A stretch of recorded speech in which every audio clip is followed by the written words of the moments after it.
XIV, hein, puisque ça a changé depuis, parce que ces communes-là appartenaient toutes avant au diocèse d'Uzès. Donc vous voyez, c'est Villefort, Vialas, tout ça faisait partie du diocèse d'Uzès. Et alors, en fréquentant les archives départementales, que ce soit celles du Gard ou de la Lozère, j'ai constaté qu'il était assez rare de trouver une documentation pour appréhender ces migrations de Cévenol durant toute la période 1730-1851. Évidemment, je ne parlerai surtout pas des migrations pour la foi des religionnaires, comme on les appelait, ou des camisards. Ce n'est pas mon sujet du tout. Moi, ce sont plutôt les migrations du travail et les migrations forcées. Il y a des migrations forcées.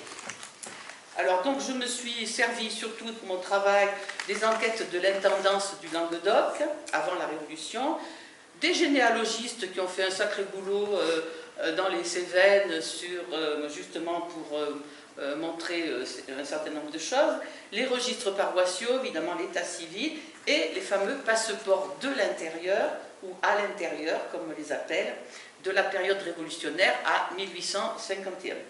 Je m'arrête en 1851, puisqu'après, c'est une autre période. Donc, mon propos est découpé... Alors, voilà, plutôt les communes dans lesquelles, que je vous montre, dont je vais parler. Donc, il s'agit de Cubières, Altier, Villefort, Aujac, Bonnevaux, Génoyac, Vialas, Bar des Cévennes, et je crois que c'est tout. Les autres, je les ai mises pour que vous situiez à peu près les grandes villes, et je parlerai aussi de Langogne. Alors, je vais...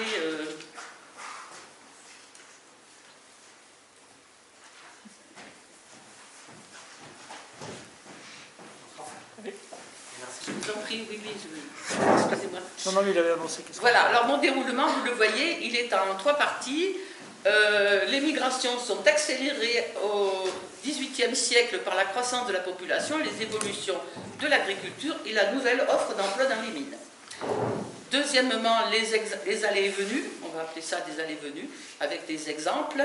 Et puis, quelque chose de tout à fait surprenant, c'est la place tournante des passages à Langogne, que j'ai découvert en regardant évidemment les livres de Langogne. Alors, le surplus des populations, eh bien, écoutez, c'est véritablement tout à fait ça. Voilà, par exemple, l'exemple d'un tout petit village qui s'appelle Bonnevaux, et vous voyez que l'énorme pic de population entre 1799 et puis jusqu'à 1836 à peu près, cet énorme pic de population, évidemment, est dû à un phénomène qui est tout à fait impressionnant, qui est la diminution, une légère diminution de la mortalité infantile, ce qui a permis, effectivement, des surplus de population. En même temps, on avait au même moment l'élevage des vers à soie qui demandait beaucoup de main-d'œuvre. On avait le boom de la châtaigneraie après le petit âge glaciaire.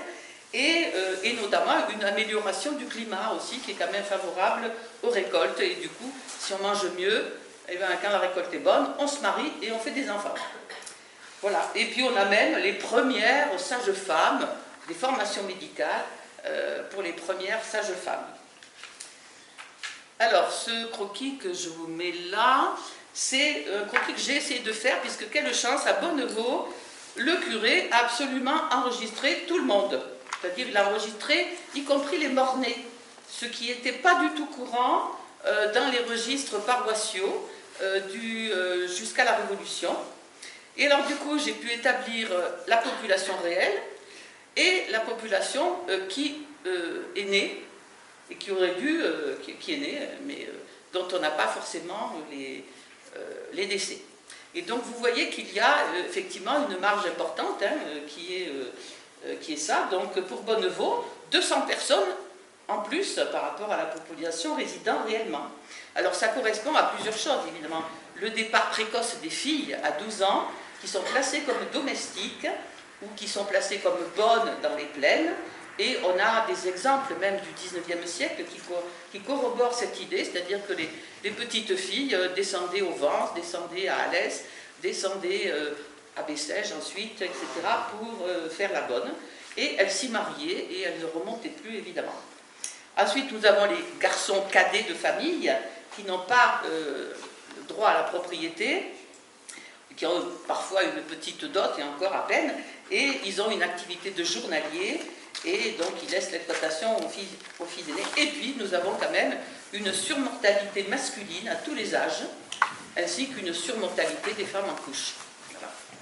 Et puis vous avez évidemment, à partir de 1815, une énorme différence entre le taux d'accroissement et la population réelle.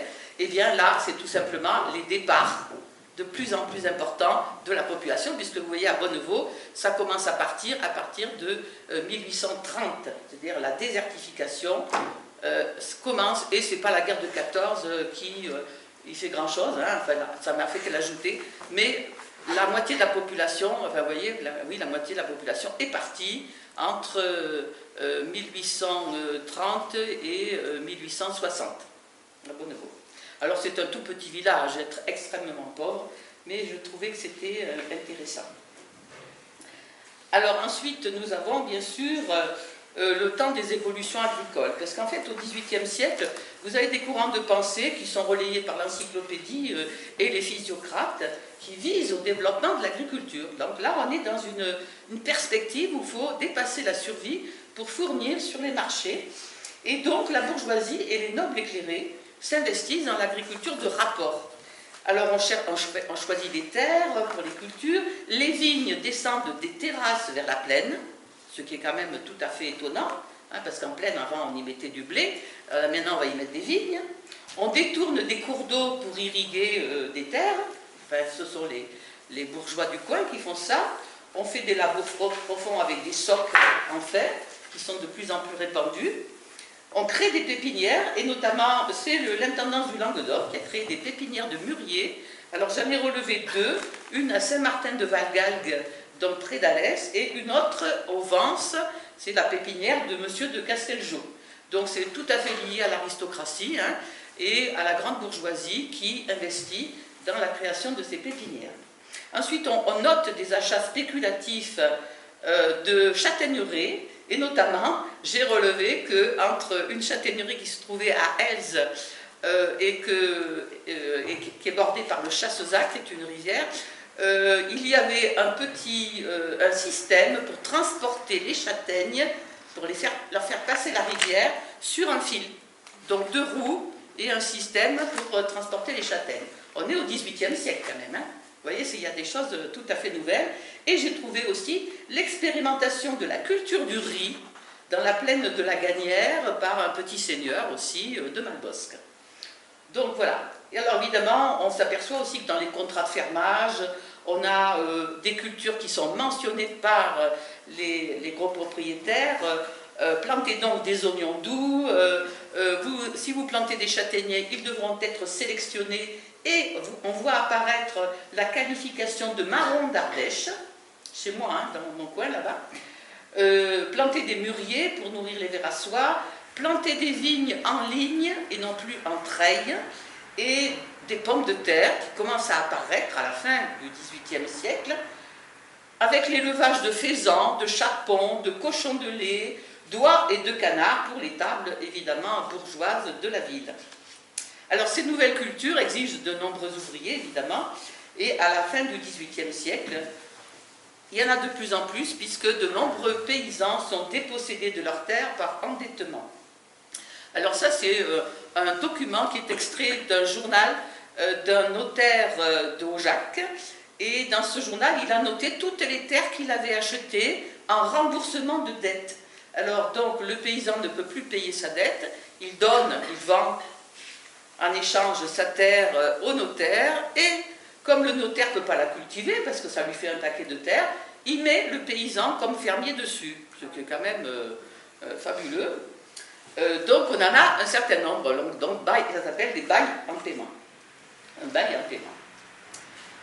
Donc cet endettement paysan, évidemment, peut se noter. Hein, là, alors pour faire cette étude, c'est compliqué. Hein, je n'ai pas suffisamment de documents, évidemment. Mais du coup, on a effectivement un accaparement qui est évidemment tout à fait relativement faible par rapport à d'autres régions de France. Hein, mais c'est bien entendu le prélude à la désertification paysanne des Cévennes. Les nouveaux emplois, les étrangers à Vialas. Alors le bon exemple, c'est les mines de plomb argentifère de Villefort et de Vialas. Et à la fin du XVIIIe siècle, les directeurs de ces mines, dont M. de Jansannes, qui est l'inventeur de ces mines, se plaignent de ne pas trouver de main-d'œuvre locale, sauf un terrassier. Terrassier, c'est celui qui va, avec sa pelle, remuer la terre et creuser les trous. Alors ces terrassiers, ils travaillent l'hiver. Donc ce sont des paysans qui sont occupés aux travaux de leur propriété les autres temps. Et donc ils doivent, les directeurs, embaucher des ouvriers qualifiés, migrants, venus de pays germaniques ou de pays italiens. Alors on le voit dans les registres paroissiaux de Villefort, de Vialas. Et pendant la Révolution, donc, avec le recul des migrations européennes, les directeurs, disent-ils, ont embauché les habitants pauvres de Villefort qui y ont trouvé un travail qui les avait arrachés de la plus grande misère. Donc je cite ça, extrait donc des archives de l'Hérault. À Vialas, en 1793, les mineurs font une pétition au directoire du département pour réclamer, je cite, les mêmes égards pour eux que pour les autres habitants. La municipalité ne veut point leur fournir des subsistances. Donc, le directeur de l'usine invente une espèce de coopérative pour ces mineurs, où ils pourront aller acheter du pain, du lard, un certain nombre de provisions, et même une petite monnaie locale qui leur permettra d'acheter cela. Et ça, c'est plutôt début 19e siècle. Mais c'est pour suppléer au fait que la population locale ne peut pas fournir de subsistance à ces mineurs étrangers, et qui n'ont pas, évidemment, de propriété ni de jardin pour s'entretenir. Alors, le directoire, évidemment, admoneste la municipalité en notant en outre que ces ouvriers travaillent à fournir les plombs nécessaires à l'armée, qui sont soit natifs et domiciliés à Vialas, soit originaires de communes différentes. Il leur suffirait d'être domiciliés français et de faire partie de la grande famille des frères qui habitent le sol de la République pour recevoir leur part de subsistance.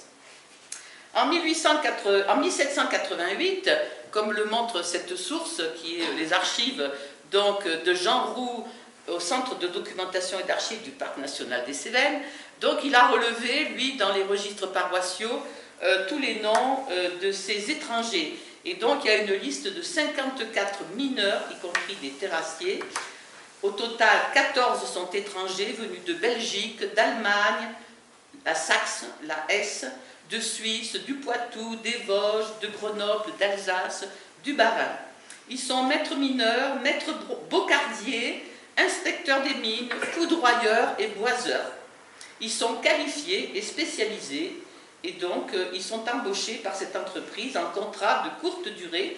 Pour la simple raison, on s'aperçoit d'ailleurs que en 1840, le directeur qui s'appelle Monsieur Villemeureux se plaint de ce que ces ouvriers étrangers trouvent difficilement de quoi se loger et se nourrir et subissent encore un mauvais accueil de la part des Vialassiens. Alors ces ouvriers sont souvent débauchés par d'autres compagnies minières. On manque de main-d'œuvre. Et donc du coup, en l'an 11 de la République, 17 ouvriers, dont 8 non-vialassiens, demandent un passeport pour aller travailler aux mines du Vigan. Pourquoi? Parce qu'on leur a proposé un salaire plus gros. Voilà. Donc il faut se rendre compte que les populations ouvrières donc, ne sont pas des populations fixes. Elles ont tendance à se promener, à aller d'un emploi à un autre, parce qu'il n'y a pas, j'allais dire, d'emploi fixe et une embauche pérenne. Passons maintenant aux allées et venues, donc d'abord des paysans. Alors, donc nous avons l'exemple d'Aujac, au XVIIIe siècle. Alors, la paroisse d'Aujac a toutes les caractéristiques d'une zone d'émigration masculine qui se note par un nombre élevé de populations féminines. Quand on regarde les capitations, on s'aperçoit qu'il y a quand même 7% des imposés qui sont des femmes, donc chefs de famille, hein, et qui sont notés bien sûr avec leur prénom, mais aussi avec leur propre nom, leur propre patronyme, décliné au féminin. Donc Marguerite, fille d'un certain Tessier, s'appellera Marguerite Tessière. Une Marie, fille de Coube, s'appellera Marie Coubès, etc., etc. On constate aussi, en dépouillant les registres paroissiaux, que une très grande partie des mariages sont célébrés en décembre, janvier et février, l'hiver. Quand le fiancé, évidemment, revient des travaux saisonniers pour passer les mois d'hiver au pays. Et une première naissance, je les ai calculées, 9 mois plus tard, en septembre, octobre ou novembre. C'est assez frappant. C'est assez frappant pour toute cette période qui va de 1740 à la Révolution. Alors, les témoignages en font foi. Hein. On a en 1736 le curé, qui s'appelle Chasse-Néjalès, il écrit à l'intendance du Languedoc. Dans ce pays, les terres étant très stériles et n'ayant aucun commerce, les habitants ne peuvent vivre chez eux que 3 ou 4 mois de l'année, étant obligés d'aller travailler la terre, qui est toute leur industrie, dans le Bas-Languedoc ou le Vivarais et dans le Gévaudan. Le consul du Sceau, en 1756, écrit, toujours à l'intendance du Languedoc, qu'il ne peut pas faire payer les impôts comme c'est prescrit, puisque une partie des habitants du pays étant allés travailler à la terre dans le Bas-Languedoc. Alors, combien d'hommes émigrent chaque année? Évidemment, difficile à estimer. Mais dans la Savenne ardéchoise, Pierre Boson a évalué, la Savenne ardéchoise, très près de chez moi, hein, a évalué à 1/10 de la population qui pratique la migration saisonnière. Donc environ, en 1852, il a évalué ça à 9000 personnes pour la Cévennes ardéchoise. Oui, alors, les Aujaquois vont travailler au bas pays, mais à Malon, le jour de la Saint-Michel, il y a la loue des domestiques. Alors ce jour-là, c'est aussi le paiement des redevances seigneuriales, hein, féodales, et ça se situe en dessous du pré, le pré qui est en dessous de l'église. Alors, il y a le cimetière, mais il y a un pré un petit peu plus bas. Alors que les Malonnais partent travailler dans les plaines de l'Ardèche, au Chassezac, à Gagnères, etc., pour bêcher les vignes, nourrir les vers à soie, élaguer les mûriers, récolter le frein, moissonner le blé, faire les vendanges. Donc le jour de la Saint-Michel, le 29 septembre, les domestiques viennent de Lozère. C'est-à-dire ce jour-là, arrivent de Lozère les gavots, c'est comme ça qu'on les appelle, qui viennent récolter les châtaignes et entretenir la clède. Alors c'est ça qui est fabuleux, c'est que les spécialistes, les agriculteurs spécialistes partent labourer dans la plaine et descendent les gavots pour entretenir la clède, qui est considérée comme un travail pas du tout spécialisé. Hein. Voilà. Alors, ce sont des hommes qui descendent avec leurs sols. Les sols, ce sont des espèces de grandes chaussures avec des pointes dessous qui permettent ensuite de décortiquer, parce qu'ils font aussi la pise des châtaignes, le décortiquage des châtaignes, et donc ils restent en fait 2 mois quasiment habitant d'ailleurs dans la clède et se nourrissant, et ils remontent chez eux avec un sac de châtaignes. J'ai déjà trouvé ces hommes qui descendent avec des sols à Chamborigot en 1636, donc au XVIIe siècle. À la fin du XIXe siècle, terminé, ce ne sont plus des hommes qui viennent ramasser les châtaignes, mais des femmes, et qui sont évidemment beaucoup moins payés que les hommes. En 1796, les hommes sont payés 4 sols par jour pour ramasser les châtaignes et entretenir la clède. Et donc, voilà ce qu'écrit Antoine Romieux de Vielvic.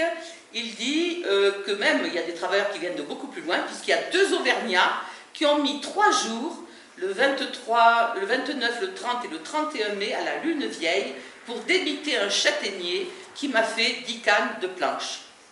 Et il les a payés 6 livres pour 3 jours à 2. Donc, les registres paroissiaux révèlent cette pratique de ces gavots qui descendent pour ramasser les châtaignes. Et on note des patronymes qui viennent du Gévaudan, Badarous, Balme, Tabus, etc. Puisqu'on a des gendres entrants, on va appeler ça, c'est-à-dire ceux qui épousent les familles, il n'y a pas de mâle, on épouse la fille et on rentre dans ces familles. En 1815, le préfet de la Lozère, Gameau, relate l'ampleur de ces allées-venues. La plupart des manouvriers du Gévaudan passent la moitié de l'année dans les départements du Sud. Et alors, quand j'étais jeune, il y avait une comptine enfantine qui rappelle que le Gaveau est toujours celui qui est plus au nord de son village. Alors, je vous le dis, le Gaveau de la montagne a mangé plein des castagnes, la castagne s'est coufflée, le Gaveau s'est spété. Traduction? Le Gaveau de la montagne a mangé trop de châtaignes. La châtaigne a gonflé et le Gaveau, il est crevé. C'est pas sympa, hein, du tout. Deuxième type d'immigration, les jeunes adultes. Alors ceux d'Aujac, c'était des hommes mariés avec femmes, etc. Et là, ce sont les jeunes adultes cubières. Alors cubières, donc, j'ai repéré des bergers et des castagners rousses, hein, des gens qui vont s'occuper des châtaignes. Ce sont des passeports donc, de 1823 à 1851. 109 passeports ont été délivrés avec une seule femme dans le lot, hein, domestique. Ils ont entre 19 et 42 ans pour aller travailler dans le Gard, et notamment à Alès, Saint-Ambroise, Sommières et Nîmes, et dans l'Hérault, à Montpellier et à Quissac. La tranche donc des 19-30 ans est surreprésentée, évidemment. 80% du total, 49 agriculteurs, enfin je passe, etc. 35 bergers et 8 domestiques. Les rares artisans, tisserands, maréchal ferrand, serruriers, sabotiers, cochers, maçons, mineurs, sont peu nombreux et sont plutôt dans la tranche des 30-40 ans. Alors, 16 passeports sur 109 sont signés seulement, mais peut-être que le secrétaire de mairie a dû oublier de les faire signer à l'impétrant. Hein. Donc, on ne peut pas faire de statistiques là-dessus. Les mois de départ sont caractéristiques, hein, c'est le mois d'août, septembre et octobre, 66% des départs. Et quand on examine qui part là pendant cette période, eh bien on a évidemment des cultivateurs qui descendent faire les vendanges au mois d'août et septembre dans la plaine. En septembre, octobre, c'est la récolte des châtaignes et la clède. En même temps que les bergers, en septembre, ramènent les troupeaux qui étaient sur la montagne, ils les ramènent donc à Quissac ou à Sommières. Alors, ça serait intéressant d'aller voir les passeports de Quissac et Sommières, puisqu'on devrait avoir le passeport de retour au mois de juin. Mais j'ai interrogé les archives départementales du Gard, il n'y a pas de passeport, il n'y a pas de registre de passeport intérieur, hélas, pour ces deux villages. Sinon, j'aurais pu faire cette comparaison. Voilà. Donc, nos bergers donc, descendent, et ils vont rester l'hiver à Sommières ou Quissac pour s'occuper du troupeau. Tout le temps, c'est-à-dire en fait, ils accompagnent le troupeau en permanence. Autre exemple, ah oui, j'ai oublié, pour Charès, alors très peu de passeports, 15 seulement, ce sont que des cultivateurs et journaliers, et ils partent là aussi au même endroit, c'est-à-dire vers le sud, et c'est toujours la tranche des jeunes adultes. Alors voilà maintenant une étude un peu plus importante, c'est une étude sur le registre des passeports du canton de Génoyac en l'an 7, donc 1798. Et là, on note évidemment une émigration de pères de famille. Alors voilà les communes de ce canton à ce moment-là. On y retrouve Aujac, évidemment, Bonneveau, bon, Brézy, Chamborico, Concoul, Elze, Génoyac, Malon, Ponteil, Sénéchas et Yverne. Et vous avez la population à ce moment-là et le nombre de passeports. Et vous constatez quand même que c'est important, hein, puisque ça va de 3% de la population à 8 ou même 14% qui émigrent, donc qui demandent un passeport pour partir. Les motifs de déplacement ne sont pas toujours indiqués, évidemment. Alors bien sûr, on a des conscrits qui partent à l'armée, on a pour vaquer à ses affaires domestiques, on a évidemment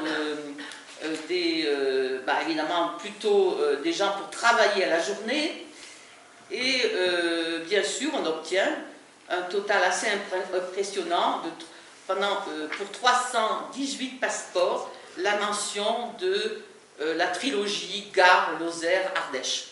Hein, voilà. Quelques-uns partent en Vaucluse. Hein. Et puis, en fait, vous avez ce trio, Gare, Lozère, Ardèche. On peut y ajouter aussi les Bouches-du-Rhône et la Haute-Loire pour cette notation chacune. La période de départ s'étend de pluviose à prairiale, c'est-à-dire début février à début juin. C'est comme au Jacques, finalement. Donc, les labours des jardins, la taille des vignes, les premières récoltes de cerises, de fraises, la cueillette des feuilles de mûrier, l'enlèvement des cocons, le brancher des cocons sur les branches de bruyère, décoconner, les vendanges. Évidemment, tous ces travaux s'effectuent dans la plaine, en avant sur ceux de la montagne. Et ces hommes sont itinérants. En fait, ils font un parcours chez divers propriétaires. Moi, j'ai trouvé ça tout à fait étonnant. Ils vont travailler une semaine à un endroit, et ils s'en vont, ils vont à un autre endroit, etc. Ils ne restent pas chez le même propriétaire. Ils partent en groupe, au moins à deux, et c'est souvent une famille entière, hein, c'est les hommes d'une même famille, ou d'un même hameau. Leur âge, évidemment, c'est plus de 25 ans, et sauf indication, ils sont tous mariés. Sauf indication de célibat, ils sont tous mariés. Voilà. Alors, une autre migration forcée, celle-là, c'est les enfants abandonnés. C'est aussi extrêmement frappant. Alors, ceux-là, ils font le trajet inverse, ils montent de la plaine dans les Cévennes. Alors, le même Romieux dont j'ai parlé tout à l'heure, qui embauche les Auvergnats pour couper ses arbres, il part avec sa femme le 1er novembre 1783. Nous sommes allés chercher Antoine Bozon pour la nourrir. Alors on ne sait pas si c'est Antoinette ou Antoine, en fait, pour la nourrir. Donc sa femme est rémunérée 6 livres par mois. Alors avec Ponteil et Malon, ces trois paroisses, Saint-André-Cap-Cèze, Ponteil, Malon, ont été tout particulièrement le lieu d'accueil de milliers d'enfants abandonnés, de 1695 à 1792. Les messagères, c'est-à-dire les femmes qui ont les seins remplis de lait pour pouvoir accompagner les bébés et les nourrir le long du trajet, elles ont transporté 4266 nourrissons de l'hôpital de Montpellier. Je n'ai les statistiques que pour Montpellier, donc c'est énorme. Mais évidemment, Ponteil, Malon, Saint-André-Cap-Cèze en recevaient aussi des hôpitaux d'Alès et de Nîmes. Le taux de mortalité est effroyable, hein, c'est un mort ou 2 sur 5 à chaque voyage, et puis une très courte existence. Alors on le voit aussi bien entendu dans les registres paroissiaux, puisque le curé est obligé de marquer là les décès des enfants en nourrice, hein, là il est obligé, alors que les autres enfants morts en bas âge, souvent il ne les indique pas. Par exemple, entre 1841 et 1849, sur une cohorte de 188 enfants placés à Malon, 52 sont morts en gardiennage, 6 ont changé de commune, 37 ont été remis à leurs parents ou bien ont fait leur temps. C'est-à-dire qu'à 12 ans, ils quittent leur nourricier et ils sont aptes à aller travailler. En général, ils descendent aux mines à cette date-là. Donc voilà, faute de soins, bien sûr, ils sont placés comme bergers, domestiques ou journaliers. Et alors dans les capitations, dans toute cette région, on trouve dans toutes les capitations le berger du hameau. Et il n'y a pas de nom du tout. En fait, ce berger-là, c'est l'enfant abandonné, l'enfant des hôpitaux qui est berger. Et en général, il a un prénom et c'est tout, et on ne le nomme pas. Alors certains, évidemment, ont fait souche dans les villages, hein, et particulièrement avec la Troisième République, où ces placements étaient nettement plus contrôlés, puisque le Conseil général ordonnait la scolarisation de ces enfants et leur suivi médical. Après la Révolution, les communes protestantes purent enfin, elles aussi, recevoir des enfants abandonnés. Vous comprenez pourquoi on ne les a pas mis, évidemment, dans les communes protestantes avant. Alors voilà, Chamborigo, vous avez ce placement de l'hôpital d'Alès, là. Cet enfant, donc le nom d'Antoine, chez la nommée Montagne, nourrice à Chamborigo. Non, trop tard, c'est pas là encore. Alors, oui, je voulais parler aussi de Bar-des-Cévennes. Donc, Bar-des-Cévennes, paroisse protestante, et là aussi, un phénomène intéressant. Donc, nous avons des passeports, un grand nombre de passeports, de 1792 à 1815, et on a des déplacements, donc, des déplacements de travail saisonnier. Alors, ils se divisent en deux catégories. Les déplacements pour affaires et foires, donc les foires du Blémard, de Mende, de Beaucaire et de Sommières. Et les déplacements d'agriculteurs et d'artisans vers des paroisses comme Mialet, Anduze, Saint-Hippolyte-du-Fort, Saint-Jean-du-Gard, Alès, Vallon-Port-d'Arc, Montpellier. Ce sont les paroisses protestantes, ça va? Donc ces lieux indiqués montrent qu'effectivement les domestiques protestants préfèrent travailler dans des familles de leur religion plutôt que dans les familles catholiques. Et le seul recensement qui renseigne sur les religions des habitants, en 1851, révèle d'ailleurs qu'à Génoyac, par exemple, les domestiques protestants travaillent uniquement dans des familles protestantes. En revanche, les domestiques catholiques sont embauchés partout. Donc les protestants ne vont pas travailler dans les familles catholiques. Il y a encore des tas de ressentiments. Voilà. Alors, passons maintenant à Langogne.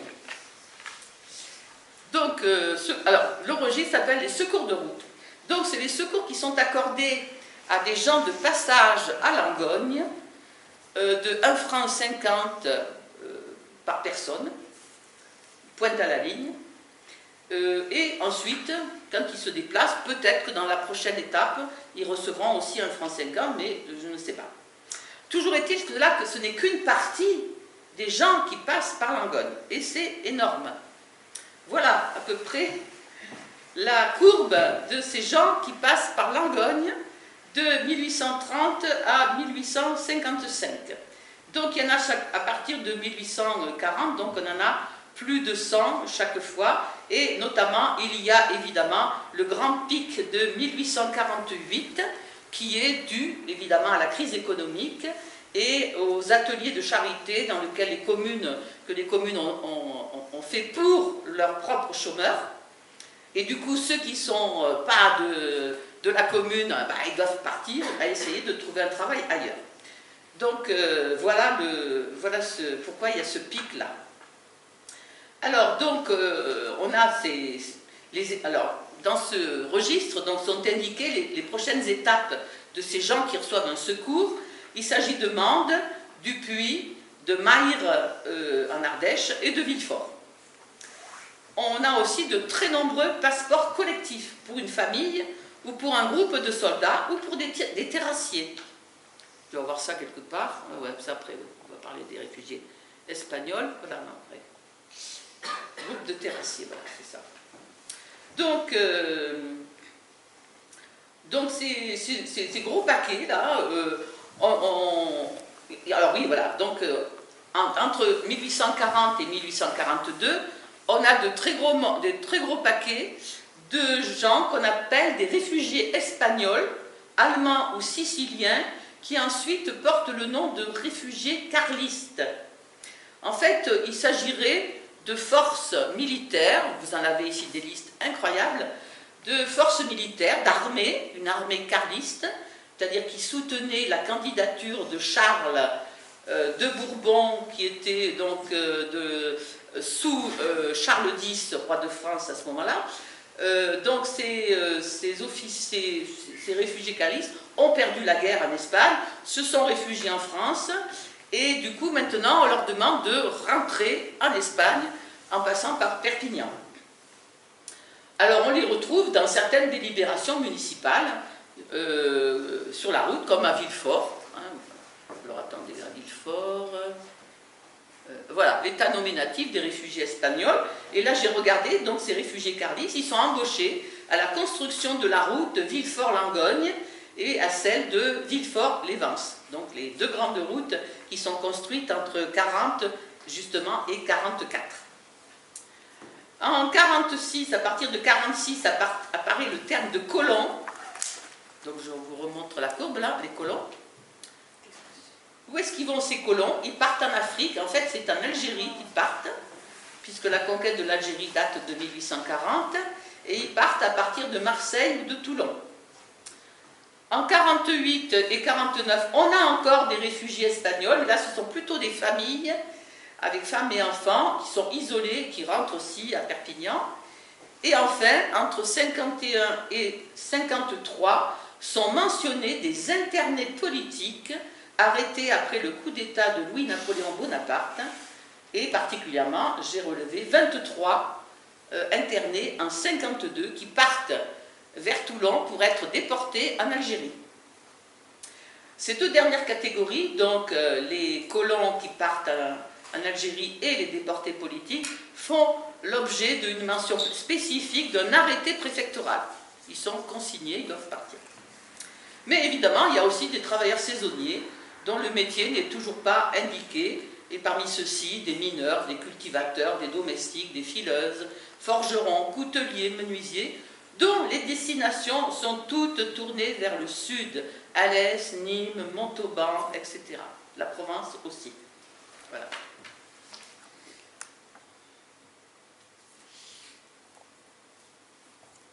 Alors évidemment, j'imagine fort bien le travail du malheureux secrétaire de mairie qui a dû effectivement remplir, parce que là il y a plus de 1000 passeports, hein, vous voyez, largement, plus de 1000, qui accomplit ce travail journalier, recevoir les porteurs de passeports, les interroger, inscrire le renseignement sur un cahier. Alors il doit marquer évidemment le numéro, il doit marquer le jour, le nom et le prénom, la profession, d'où est-ce qu'il vient, où est-ce qu'il va. Et dans l'autre papier, nous avons destination, lieu de départ, destination, ensuite par où il passe, si on lui a donné quelque chose, les sommes à lui payer, et ensuite les commentaires, s'il y a un arrêté préfectoral, etc. etc. Alors, donc il faut imaginer ce quel boulot que ça fait, hein. Je ne sais pas si vous voyez. C'est... En outre, dans les autres passeports que j'ai consultés, notamment à Barre et à Génoyac, on note si effectivement celui qui part est bien inscrit sur les listes de l'imposition, il ne faut pas qu'il rate de payer ses impôts, et dans celle de la conscription pour les garçons, évidemment, de 20 ans. Et là, ils sont obligés de dire où est-ce qu'ils vont précisément pour savoir comment est-ce qu'on va pouvoir les récupérer.